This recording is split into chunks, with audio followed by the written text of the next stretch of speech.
ما کرمان زندگی میکنیم. اینجا به خاطر که هوای گرمی داره تو دست همه یه دونه آب معدنی هست. ما کرمان زندگی میکنیم. اینجا ما رو به عنوان مردم خونگرم و مهربون میشناسن.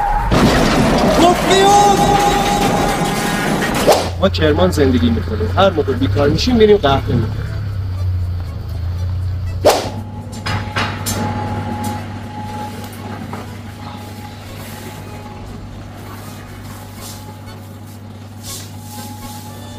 بسید من کارت اونجا گذاشتم. بعدا بیام حساب کنم. خب من الان پول ندارم چیکار کنم؟ ما کرمان زندگی میکنیم. خانم اون اونجا چیکار میکنه؟ قهوه خودتون نداشتم. ما کرمان زندگی میکنیم. باید با پول بیایید تو مغازه.